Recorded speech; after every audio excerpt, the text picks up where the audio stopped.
Hey guys, really excited about today. This is episode 15. Yep, episode 15 of SFT TV. And today I've got an interview that I know a lot of you guys are looking forward to because we're going to be talking about crystals and stones. I'm definitely not the expert, so I brought in the person that I feel is the go-to on this. And her name is Samantha Chin. She's the owner of the Rock Store. Thank you so much, Samantha, for being here. Thank you for having me. So can you, I guess, help us give us a little bit of a rundown about yourself? Like, what do we need to know about, like, how did you get into this? How are you just the authority on this? Because you're just a wealth of info every time I talk to you. Well, thank you for the nice introduction. My name's Samantha. I live in Toronto, and I've been in the crystal and mineral industry for probably about 15 years. I took over a existing stone collector's shop in downtown Toronto, and that had existed there for about 25 years before me. And my journey just kind of brought me there. And through that, I started working with a lot of different miners, doing my own studies on my own, and developing quite a meditation practice with crystals that really took me into a whole nother world. Mm-hmm. That's incredible. So, I think a lot of people coming into this, when I first announced this, they were like, okay, so I said, what do you guys want to know about this? And we had all these suggestions, and there were some people who were really, really interested about the spirituality aspect of it and the woo-woo part of it. And then the other people were like, I just want to know more of like the science behind this and the facts about this. So can you help us understand a little bit about, stones and crystals? First and foremost, are there differences between stones and crystals? I mean, I'm assuming are there stones are always this and crystals are always this?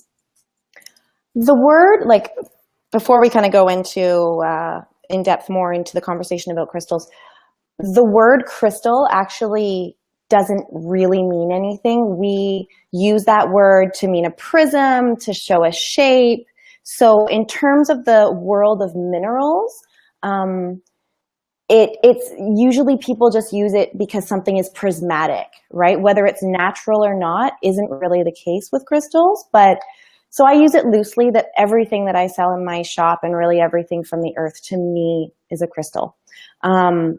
But technically, if something is showing its crystalline structure, is a completely different story.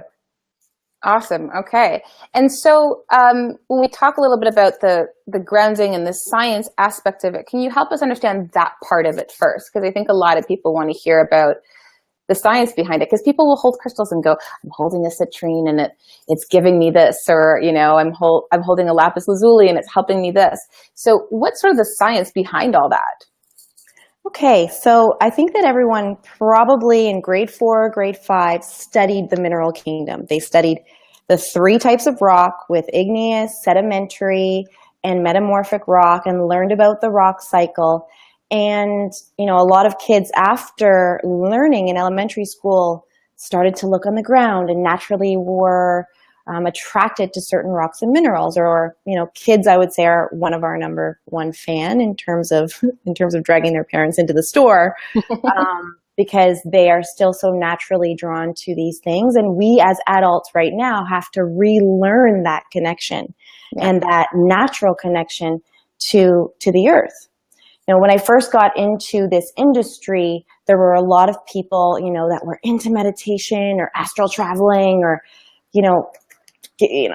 meditating and going on a spaceship and flying off to some planet, right? And, very quickly, after a number of years living in that type of metaphysical plane with those people, I really started to realize this is not what this practice is about. And it's not that we can't do those things with crystals, but first off, crystals are earth element embodied, right? They are third dimensional tools for us to access the key energies within the earth.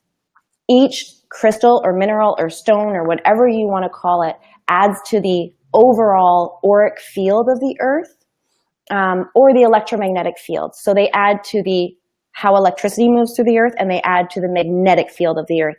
And all of the minerals together make up the strength of the earth. Basically, they create the energetic signature of the earth. And so right away, by working with any stone, it doesn't matter which stone or which mineral that you're working with, you are working with the earth element.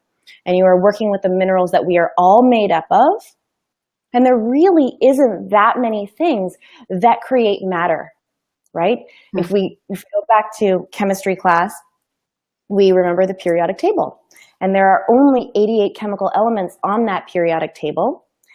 And basically, it is a combination of those elements that create matter. So there really isn't a lot of different things that make up matter, right?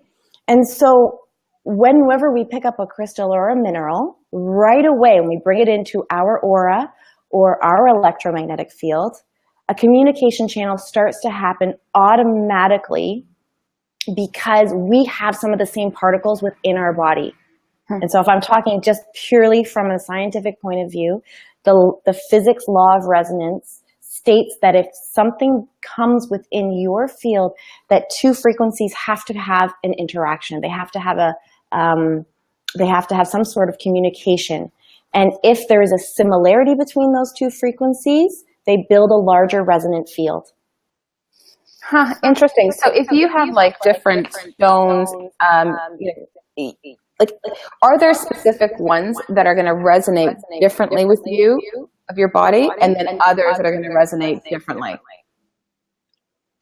Well, yes, and these things it is a little bit complicated. So I started off by telling you a little bit of the science behind the practice, but it's a very personal practice, and this practice reminds me that we are very complicated human beings, right? Crystals work because of mineral resonance, which I just spoke of briefly. They work because of conscious intention, and our reaction to them is based off how your aura or how your electromagnetic field actually responds to the energetic markers of the stones. So for every single person, it's different. If I bring a rose quartz into my aura, I could have a completely different reaction than if you brought a rose quartz into your electromagnetic field, right? So it's a very, very personal experience for people when they start practicing with crystals and stones. And I really, really recommend that when you first get into it, that you don't pick up a book and say, okay, what's good for love, and read right off the bat. You first allow yourself an authentic experience of seeing what you experience when you pick up a stone or a crystal. For sure, because I was wondering about that, because when I pick up a stone, sometimes I'm like, I feel something different, versus when I pick up another stone, it's completely different. Yeah. That's incredible. Yeah. You know, I just want to touch back on the science a little bit more, just so I'm clear for all of your listeners out there. When I speak about our electromagnetic field or our aura, basically what I'm talking about is that we are energetic beings, right? And we in and of ourselves create energy. Every time our heart beats, we send out an electromagnetic field that basically extends up to 12 feet. The intensity of that field really is within a 4-foot radius. And what is so beautiful about crystals and minerals, especially when you have like a clear quartz crystal or a crystal that is not a combination of many minerals, it allows you access to a pure, coherent frequency marker of a chemical element from the periodic table. So it really gives you access to a building block. And when you bring that stone into your electromagnetic field that you generate, and that is always there because your heart continues to beat, that communication channel starts to happen because crystals and stones are energetic oscillators and processors. And our heart is a generator of electromagnetic energy, and it is a processor of electromagnetic energy. So when people say we're living in, a heart-centered time, my first response is we actually have always been living in a heart-centered time. our heart is the #1 organ that processes this type of energy. It is the #1 organ that generates electromagnetic energy, secondary to the brain. And so whenever you bring anything within your electromagnetic field, your heart is the first thing to process that energy or that information. And so when we think about, okay, what is electromagnetic energy? They're waves of light, right? And so we have these waves of light, and waves of light carry photonic energy, whether it's light from the sun or light from a light bulb or light from this candle. They all carry photonic energy. And photonic energy is actually pure information. Each, for those of you that don't know, photons each carry about 4 gigs of information. And so this is a huge amount of information that we are being blasted with all the time. And, you know, when we think of light, most people think of visible light, but everything emits radiation. Absolutely. And it's really amazing us talking about that. And so some people are saying, I've got Kimberly saying, you can charge them for 24 hours either in sunlight or in moonlight, or in a growing plant can even be buried. So I'm curious about the idea of charging, and is there a right way to do it? And is there a wrong way to do it? There's a lot of different ways that people choose to charge their stones. I would never say to anyone that I think that they're doing it the wrong way, because I believe that it's a personal practice, and your relationship to the earth should be respected and honored. And so what you choose to do in terms of how you relate to the earth could be different from somebody else. However, I do believe that stones can shift away from their base resonant field, which is the energy that they're supposed to be emitting and supposed to be resonating with. And that is with the energy of the Earth's broad spectrum of electromagnetic energy. So if for some reason a crystal or a mineral moves away from that because it has been, it has been around something that is toxic and very aggressive in terms of its energetic signature, yes, the stone would need to be encouraged to move back to its base resonant field so that you're not taking that energy with you. In my best opinion, I would say that sound is the best form of cleansing and the fastest for any crystal or mineral. Really? Yes. So you could use your voice. You could use a singing bowl. It's probably going to come through. No, it's really loud and clear. You could use sage, which I have some here. So my favorites are sound and sage. Okay. So sound and sage are my favorite, and I'll tell you why. If I don't start coughing because I just burned too much sage behind. So the reason that sound is so important is because imagine you stood in front of a speaker and you turned up the volume super loud. You're going to feel that in your physical body, right? And so the same thing is like, imagine if something altered a stone and you wanted to shake off something really, really fast. So stick it in front of something that's loud, right? Because sound energy actually at a high volume can affect matter. Sound affects matter. And it's really the amplitude, which is the height of the wave, which in terms of sound energy is the height of the wave, right? We hear it as volume. Everything has amplitude. Yeah. So the louder the amplitude, the louder that you can actually shift something back. If you have a naturally loud amplitude in your own electromagnetic field, your stones are less likely to shift in general because they'll be connected to you. I could go on about this for many, many, many hours, so if anyone doesn't understand, don't worry. But don't worry at all. But basically, there's things that you can add to your energies that you can add to your stone, your intentions. If you are doing a ceremony under the moonlight and you're using the moon, I would use the moon for intention-based or symbolic-based charging rather than a clearing method. Only because it would take a heck of a lot to have reflected rays from the sun to hit the moon, then the moon to hit direct light on that stone to clear it. So in terms of timing for the moon, I would say use the moon to charge rather than to clear. Got it. And so is sage actually safe during pregnancy? I had Amy Alvarez ask this question. Oh, that's a great question. And I know her. Sage should not be ingested during pregnancy. That being said, I will say that I did burn a lot of sage during my pregnancy and my daughter was fine, but I do recommend in store that you don't, burn sage in a airtight room when you're pregnant. And if you're using it outside, smelling it a little bit, you should be fine. But if you are concerned about it, definitely don't burn any.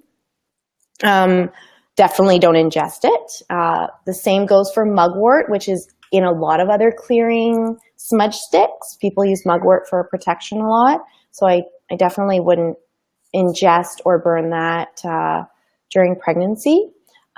Sage is a traditional clearing method. There is no science behind why this works, but there's also a lot of things in terms of minerals that there is no explanation for why these things happen. And, scientists are still learning and studying from quantum levels, how matter and how intention and consciousness actually interact. So I love how the crystal and mineral practice of consciously connecting to the earth really is not limited by, just finding out about its mineral content or seeing how my practice with stones changes the more that I become a stronger, meditation practitioner or in one of the other healing modalities. Definitely. And so just building off this sage question, how about Palo Santo? So not every herb is dangerous for pregnancy. There are lots of herbs that are used for smudging, and the main ones that I would say that I've found would be the mugwort and sage. There is no flag with Palo Santo in terms of clearing that I've heard. Okay, good to know. Mm-hmm. So let's talk a little bit about hormone balancing and this entire field that we're talking about. What sort of things do we need to know that will actually help us or assist or complement to balance hormones? Okay, so first off, I think that there's not really an easy answer to this question. I do recommend to all of my clients that come in, if they're going through hormonal changes or feeling hormonal imbalances, that they first go to Moonstone and see how they feel. Moonstone is a stone that is connected to the moon.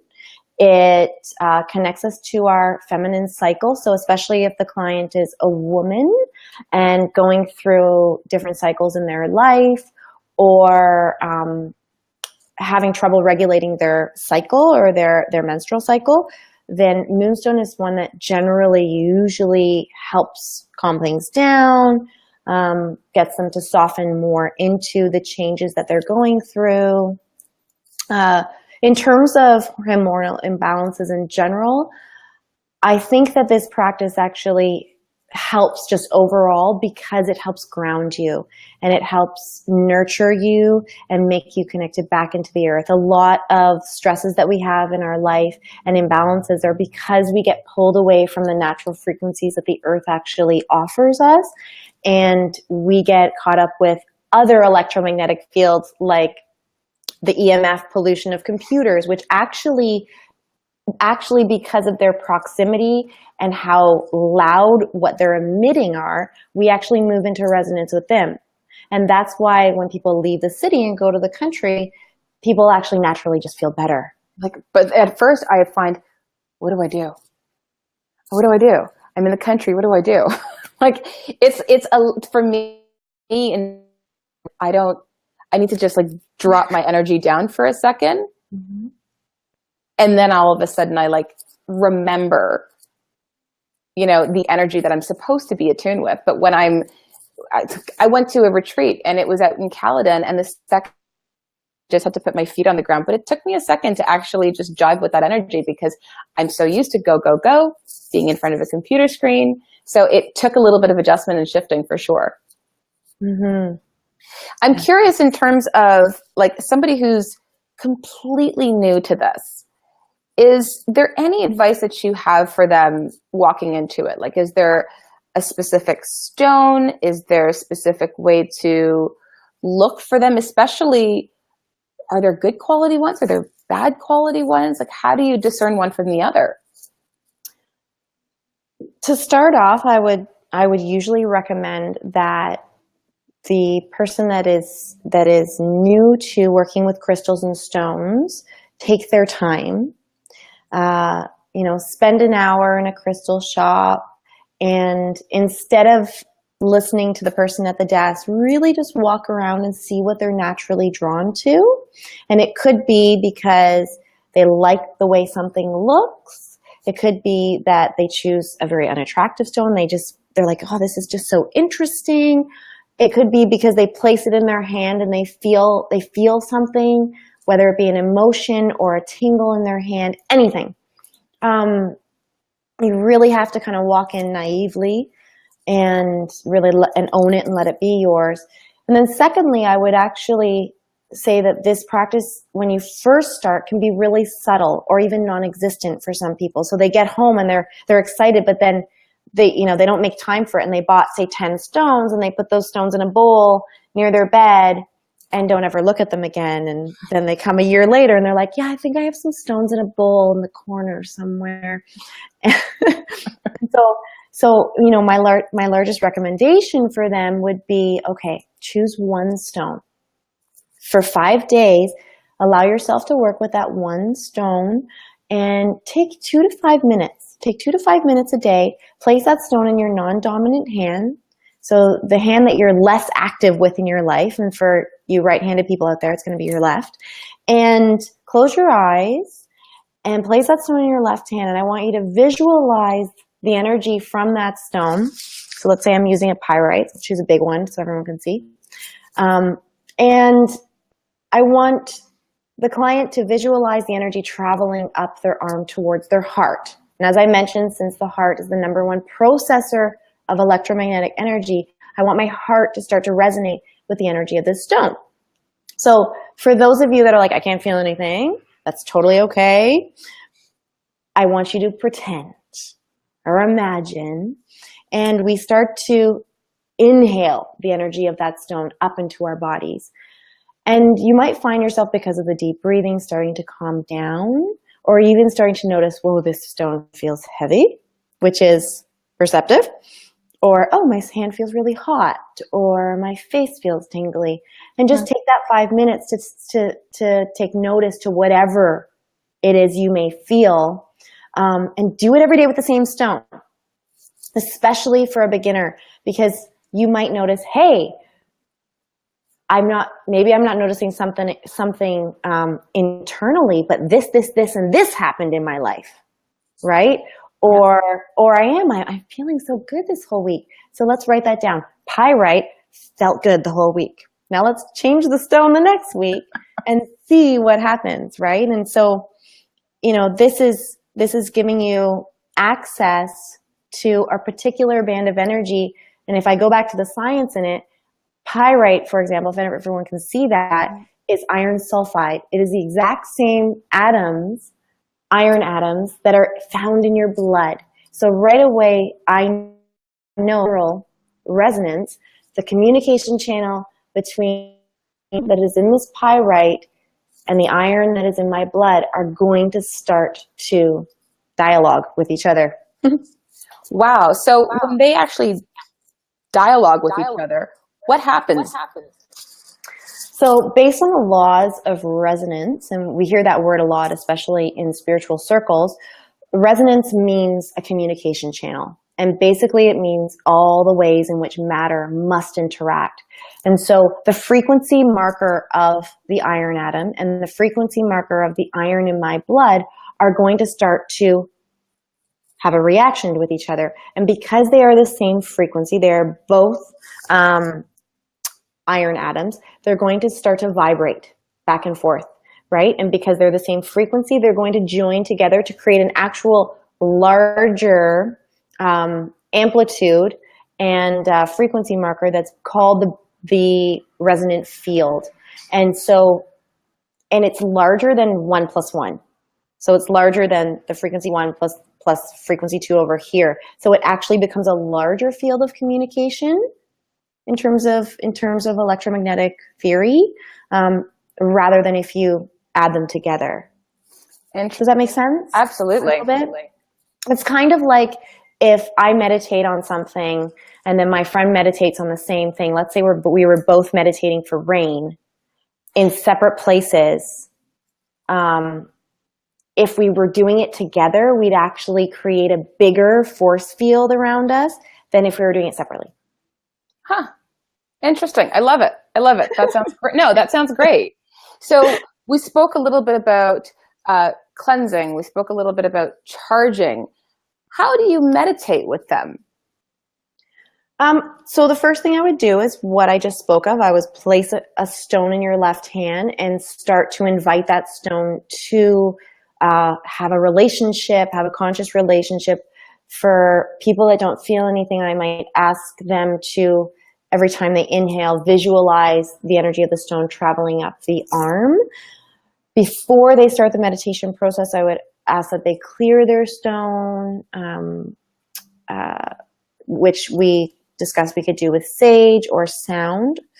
I did want to mention that some people clear with sunlight. And my only concern about clearing with sunlight is that a lot of stones don't have access to sunlight. They are made in the earth, in darkness. So it's not exactly grounding. No, it's more that you're going to ruin your stone if you expose it to direct sunlight, because it will get bleached by the sun. So if, I don't know if you can see behind me the amethyst geode, but if I put that in direct sunlight, it would get bleached. So the color would actually fade, and you can ruin the clarity or the quality. A lot of crystals, quartz crystals, when they put in sunlight, if let's say it's very clear, they'll get cloudy. So you're actually damaging them. You're actually putting them in an oven. Yeah, and so you could be changing their trace mineral composition. Wow, I had no idea about that. I'm totally going to take my crystals now from the sun. Diffuse light is fine. It's like direct hot sunlight, right? Like the sun has very, no. Okay. How about water for cleansing? Awesome question. Water is great for cleansing if the stone has a hardness of 8 or more. And for most of you that are not going to know that information, I would recommend that if it's quartz or in the family of quartz crystals, which is citrine, amethyst, clear quartz, all jaspers, onyx, carnelian, chrysoprase. I'm sorry, give me 1 second. I was not expecting that.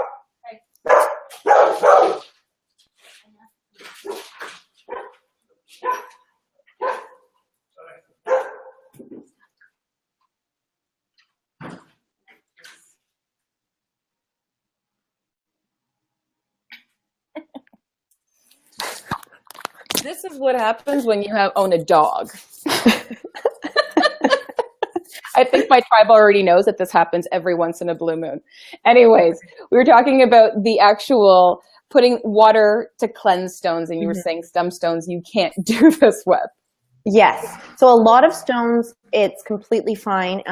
If it's anything in the quartz family. So for those of you that don't know, a lot of stones in the crystal stores are from the quartz family, and that includes all jaspers, onyx, carnelian, chrysoprase, all agates, obviously clear quartz, amethyst, citrine. They're all from the quartz family, and they all have a hardness around 8. You can put them in as much water as you want. But anything, and this is a general rule for people because it's really hard to research all stones, If a stone ends in ITE, like selenite, apophyllite, prehnite, there's a lot of them, lepidolite, lepidocrosite, do not put it in water, kyanite, and do not put it in salt water, malachite, okay? Because water has minerals in it. And a lot of minerals are dissolvable. So the pyrite that I'm going back to again, the pyrite is iron sulfide. So it's made of sulfur, and sulfur is completely dissolvable. So if I soaked this in water for a long time, it still will maintain some of its constitution because of the iron, but you'll start to notice that it's going to start to look not as nice. I had a gentleman that bought a huge malachite specimen from me, went home and soaked it in salt water, and it completely fell apart. Oh, no. Probably like $600 on it. So salt in and of itself is a mineral. It's sodium chloride. It eats away at things. This is why it's so cleansing. This is why it, can also clear negativity and throw negative ions into the atmosphere because it eats. So incredible. So how do you know, like, when you need to clear your stones, cleanse your stones, or how often you should be doing this? As a general rule of thumb, I would say clear your stones when you get them, when you're starting to create a relationship with them. I am not someone that subscribes to, the stones being it being that easy for them to shift away from their base resonant field. However, it does happen. If the stone comes into another electromagnetic field that is really loud and really aggressive, let's say someone comes in and they're like, can I touch your stone? And you're like, okay. And they're like, that's their energy. And they're super mad or super upset about something and super emotional. That is usually the time that the stone can shift, because it is that loudness of energy that can pull something and force it to move into resonance with something else. But stones also help you increase your natural amplitude and strength of your electromagnetic field. So the more that you develop your own practice, develop your own, understanding of your own energy and work to strengthen it, the less that you will feel that your stones actually shift. And whether or not you notice if they shift is a practice in and of itself. It comes from your own sensitivity and understanding how a stone should feel, and that's only going to be with repetition, consistency, and really when you're starting, having the stones with you all the time. Okay, good to know. And so when you're saying to hold a stone, some people will hold like a bunch in a pouch. Like, is that changing things up, or is that sort of like when you're a little bit more advanced with stones and you can kind of like, you've gone beyond the, like, I'm going to hold a stone for a week sort of thing, you can hold a bunch in a pouch that resonates with you? Definitely. You can still do that. The advice I gave in terms of holding the stone and working with one stone for a week is if you actually want to find out what the one stone does, right? Because if you're working with a number of stones, and something changes in your life, you're not going to know. But we don't necessarily need to know those things anyways. So working with a combination of stones, if that's what you feel drawn to, is awesome. And we here at the Rock Store, we talk about recipes a lot with people because we find that a combination of stones can actually bring a more balancing experience and support someone better than, say, just like working with one stone. I definitely want to get to the recipe. We definitely have some questions here. So I have one gal here who says, how do crystal grids work? And that's from Susie. Okay, so Susie, crystal grids, there's a couple of different types of crystal grids. Crystal grids, when we build a crystal grid, it is based on their crystalline structure. So I'm glad you asked this question. So it's not necessarily based on the pattern that we put in the center, which could be based off theme, intention, color, for example. But if I wanted to build a a grid to amplify my office space. And I wanted to use clear quartz because it's known to amplify anything. So here's a clear quartz. I've chosen a rather large one. And as you'll notice, a clear quartz has 6 sides.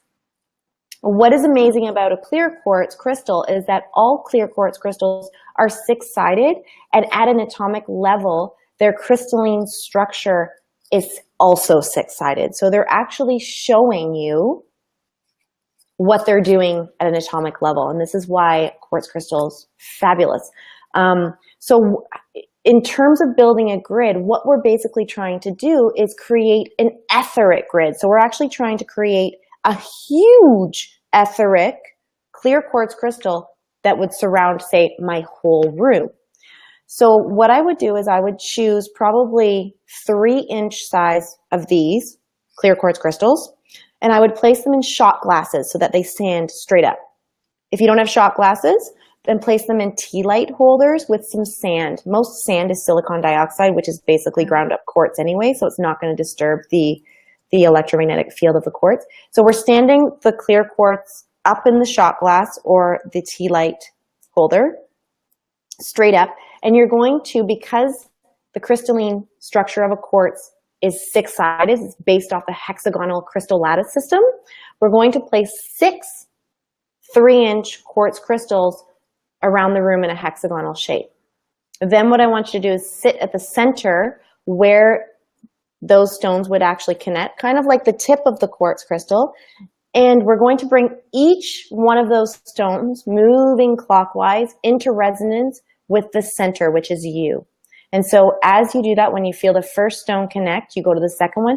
We're basically getting those stones to create a coherent connection with one another so that they would think that they are actually part of a larger clear quartz crystal.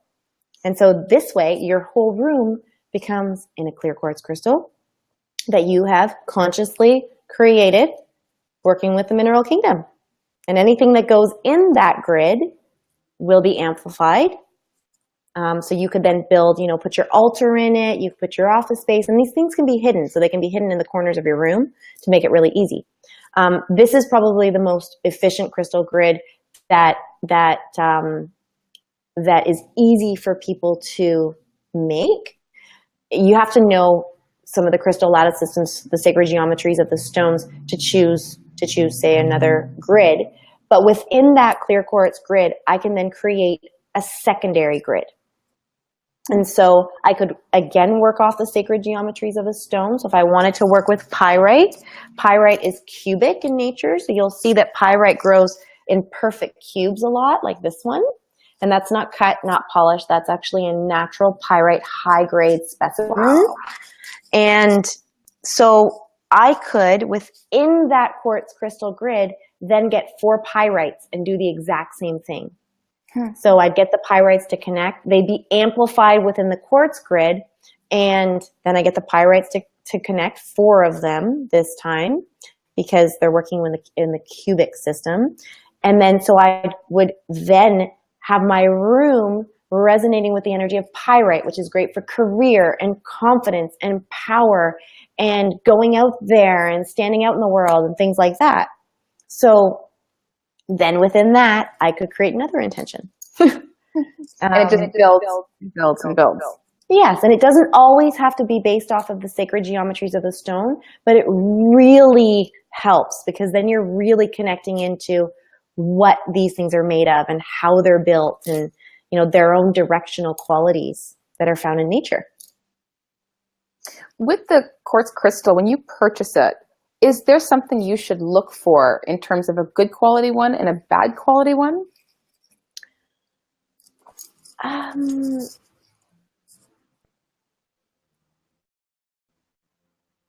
trying to think of the best way to answer. So I think that it depends upon your intention. So there are stones that are more expensive than others.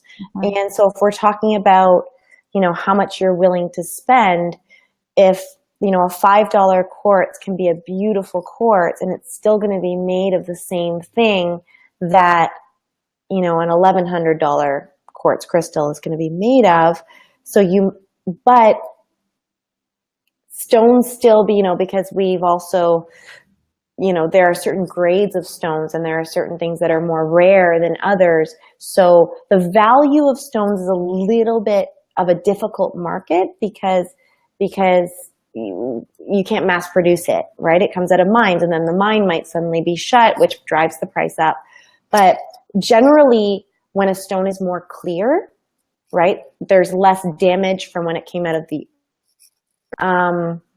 the more clear, let's say, for example, a quartz crystal is, the more expensive it usually is. The farther it had to travel to get to its final destination.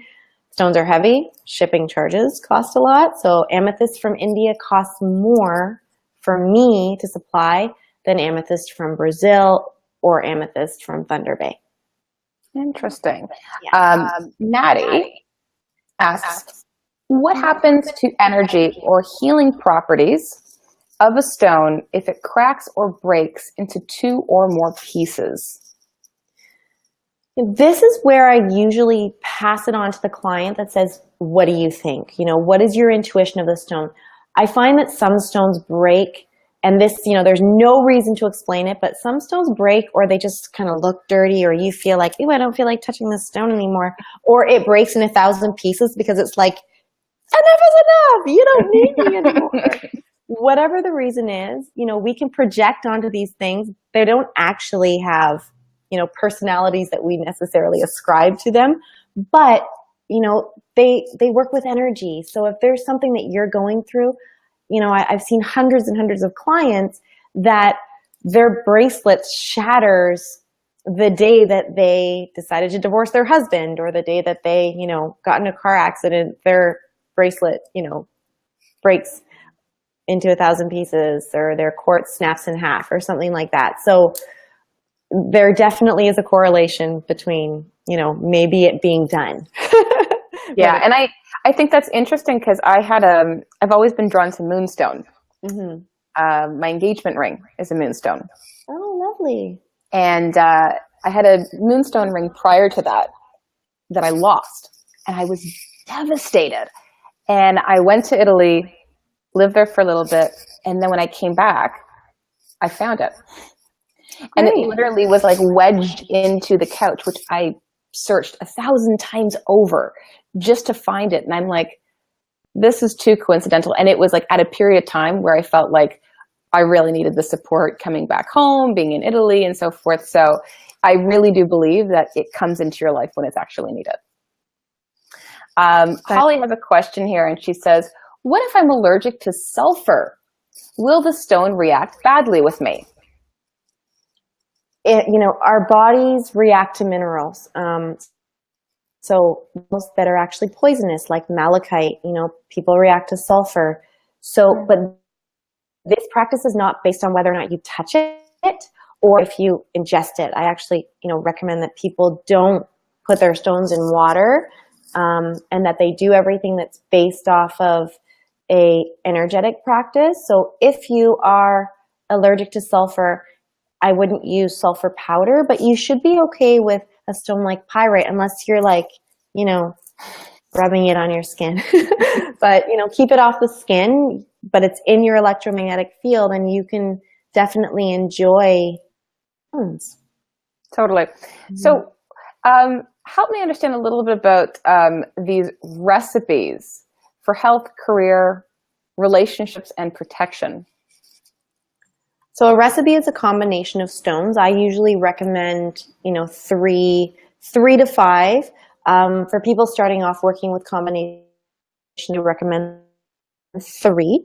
There are certain things over the years, based on my own personal practice or feedback from clients or customers, that certain stones love working together, or certain stones really have a great effect for people.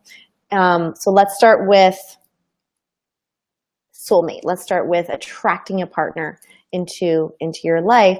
The stones that I actually have seen the most positive response from would be rhodochrosite, rose quartz, mm-hmm. and garnet and pink opal, like one that you can like put it in or not put it in, and clear quartz. So clear quartz will help amplify any of the recipes that I'm going to tell you. So rhodochrosite, it kind of brings out your inner child, and it helps attract the soul's desire in a partner. So what kind of partner does the soul wish to have? Rose quartz balances out the giving and the receiving of love, and clear quartz activates it.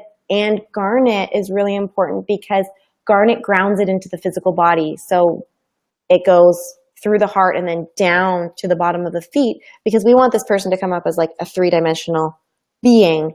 And so it's prosperity of the heart. That's what garnet is. Prosperity of the heart and surrendering to universal flow. And so this combination, I've always seen, you know, people have always told me like stuff, it starts to get stuff moving, especially for people that have been stagnant in the area of love. The only thing that you have to remember with stones is that they're going to meet you where you are. So they might bring in the next person along your path and your journey of lessons for a partner, right? And so we can't necessarily blame them if we work with these stones and then they bring someone that we don't like.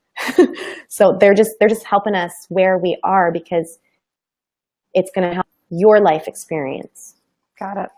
Yeah? Okay. Got it. And so you talked about love. All right, let's talk about money or wealth. So my favorite combination, and sometimes I add a few others to these, is citrine, which most people that are listening to this podcast probably have heard of. I prefer natural citrine rather than heat-treated citrine. Most of what's out there on the market is heat-treated citrine. So if you can get your hands on some natural citrine, it looks that is yellowish in nature and not that burnt orange, really yellow stuff. That stuff is made in a laboratory, and it originally was amethyst. So I do recommend natural citrine if you can get your hands on it, and combine that with a pyrite. So citrine is great for manifestation. Pyrite is great for power and wealth and standing out. Garnet, again, those three, the pyrite, citrine, and garnet, because garnet kind of grounds it into third dimension. You to surround. And sometimes I will add jade for prosperity, and those four work really, really beautifully together. I find actually they love each other. If you wear them as bracelets, they sing together. Gorgeous. And how about protection? So protection, there's a lot of stones out there that people can use for protection. So any of these recipes does not mean that I am forgetting about those other stones. My number one favorite for protection is black tourmaline. Black tourmaline is, for me, the strongest protective stone. It's a heavy, dense stone. I have a piece of it. It's diamagnetic, which means that it actually pushes away electromagnetic fields. So it's best to be used in combinations with other stones because it doesn't differentiate between what fields it pushes. It just pushes. So people can actually feel invisible using it because it just, constantly pushes everything away. So in terms of protection, I usually recommend something to kind of make you shine bright through it. So whether that be a clear quartz, a rose quartz can help soften and still be like, yes, good things come in. Good things that make me feel good comes in, like my friends. So you don't feel alone in the world protecting yourself. So clear quartz, rose quartz works well with black tourmaline to kind of make your heart still feel nurtured, and black tourmaline work well. If it has to do with power and abuse, like you feel you need protection at work, I would really combine clear quartz and black tourmaline. Clear quartz, black tourmaline, and pyrite. Pyrite. Yeah. And how about health? So for health, it really depends on what type of health you are looking for. If you're looking for immune system, I would actually go back to the protective stone of black tourmaline because it protects your immune system and your physical body from things outside of it. So it's great for athletes, great for vitality and stamina. I love ruby because it connects to your vital life force and your blood and helps to keep things pumping and moving around the body. Also, zincite and ruby work really, really well together, especially if you just want to like feel very alive. Zincite brings in the primal forces of creation and really helps drive it forward. That's awesome. And so I know a lot of you guys are definitely into this since you're watching this live stream right now. And Samantha has actually given us this incredible discount offer that I want to tell you guys about, and to give you guys the opportunity to save 20% off. And that goes for people in Canada and also people in the States. So for all the Americans that are watching in, I know you guys have asked me this question. They do ship to the States, so only to Canada and the US is 20% off. And the minimum order has to be $25, but you got to get in on this between the 13th of this month and the 22nd of this month. So that's your time frame right there. So if you guys are totally down to be able to get in on this offer, I want to make sure that I just include the link here on our live stream so you guys can get that. So it's that little bit.ly link that should have popped up there for you guys. I will definitely also do a little on-screen update as well so that you guys can see it both. So Natoya Hall says, "Hey Sam, hey." I know her. Hi Natoya. I figured as much. But we've had some really incredible questions that have definitely come in that I think has been absolutely amazing. A lot of people have dropped their stones. I've seen a lot of the same questions in that. And that has been amazing that you have answered so many of these questions and in such detail as well. One thing I wonder is there a difference between white sage and culinary sage? There are many varieties of sage, so there is a difference, and they're large species. So the traditional sage that is used for clearing is Californian desert white sage. However, we also sell blue sage and some other sage. If you want to try growing some sage in your backyard, it will smell different, but see how it feels. That's good. That's good to know. Pauline says over here, she says, have learned so much in this hour. Thank you, Samantha. Nicole Angela says, love you, rockin' ladies. We both know her. Yes, we do. And Susie asks, how should you store your stones? Do some not get along well with others?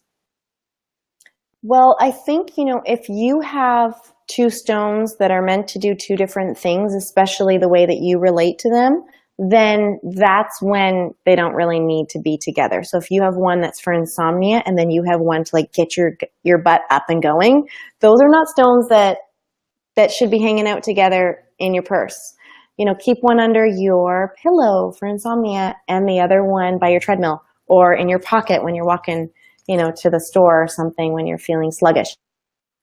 Awesome. But outside of that, there are stones that should not be rubbing together because one could destroy the other, like a hard stone versus a really soft stone. So you got to kind of be careful about combining stones as well. That's good to know. So Gorika says, just pulling that up, my sister passed away a few years ago, and I believe she has some sort of connection with my daughter.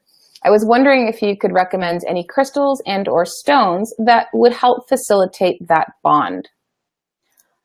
I would use a phantom quartz crystal. So you could look for a quartz, and many crystal stores would have them, where it looks like there's a ghost-like structure of the crystal growing inside of a larger crystal.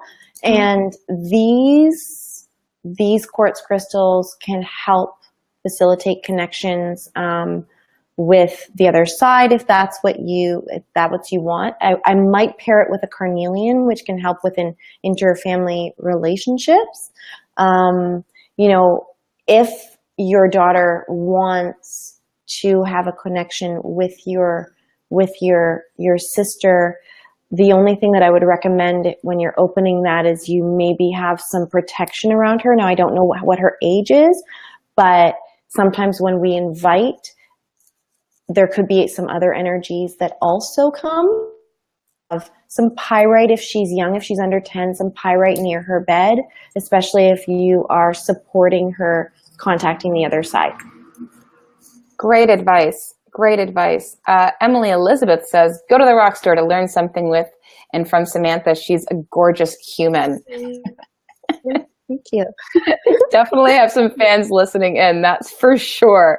If you guys are in Toronto area, you definitely have to go check out the Rock Store. It is a phenomenal store. As you can see behind Samantha, this is part of their new space, and it is absolutely gorgeous. They have everything from everything we spoke about today, and books that will just make you want to buy everything in the store.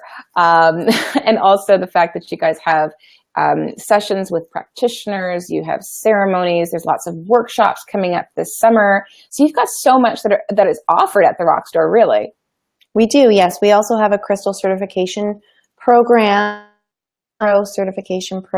astrology classes, and we have an of feminine centered with, and so we things for supporting people on their journeys and dabbling a little bit of fun as well. That's amazing. That's amazing. So I want to let you guys just know one more time, just so that you guys make sure that you get in on this. It is, again, it's 20% off on minimum orders. I'm just writing this down for you guys. Orders of $25. And again, that is only from July 13th to the 22nd. And all you have to do is just click on that link, tell us where to end up to send you guys that coupon code, and we'll make sure that we send that over to you ASAP. So I'm going to put that comment up there again. So just to reiterate, guys, they do have quite a few different certification programs there. Classes, workshops, the open coven about witchcraft, loads of amazing stuff that you guys offer. And it's just such a blessing to have you guys in Toronto and offering this. And I've really enjoyed our time together, and for you to share all your knowledge with us and spending this time with us. Thank you so much. And I hope all of you guys who are watching enjoyed this as much as I have. Thank you, Samantha. Really appreciate it. It was so lovely to chat with you. Take care, guys.